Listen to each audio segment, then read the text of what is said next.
Alors, je discutais ce matin, je crois, avec Aubert Halal, qui s'occupe d'un centre à Strasbourg-Saint-Denis, un centre de sagesse, etc.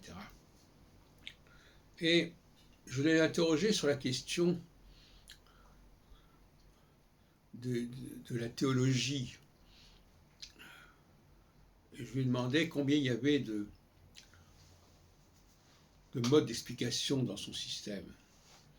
Alors, il y a la nature, et puis il y a la culture, si vous voulez, quelque part. La culture, c'est ce que les hommes établissent ou ce qui est ancré dans la nature.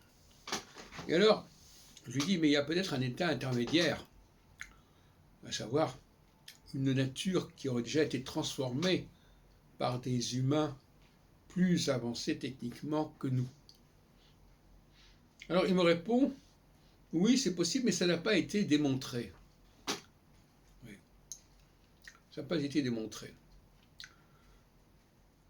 Ça se discute, ce point de vue. Pour moi, l'astrologie, si elle existe, si elle fonctionne véritablement, est la preuve qu'il y a un Dieu intermédiaire, qui n'est pas de l'ordre de la nature. Je crois que les astrologues qui croient qu'on peut fonder l'astrologie sur un phénomène naturel au sens de la physique, au sens universel, vont fausse route. Mais on ne peut pas non plus dire que l'astrologie a été inventée par les hommes. En tout cas, elle n'a pas été créée par les hommes. D'ailleurs, pour une raison très simple, c'est que ce n'est pas simplement un savoir, c'est une réalité. Un savoir, les hommes peuvent créer toutes sortes de savoirs. Mais une réalité, c'est-à-dire comment avoir mis en place un système qui articule le mouvement des astres sur le psychisme humain, sur les zones cérébrales humaines, si on veut être plus précis, et notamment au niveau de la mémoire. Parler d'astrologie, ce n'est pas simplement une pensée, c'est aussi une certaine réalité qu'il faut montrer, qu'il faut mettre en évidence. Et si c'est une réalité, elle n'est pas élaborée par les hommes. Si c'est une pensée, elle peut l'être.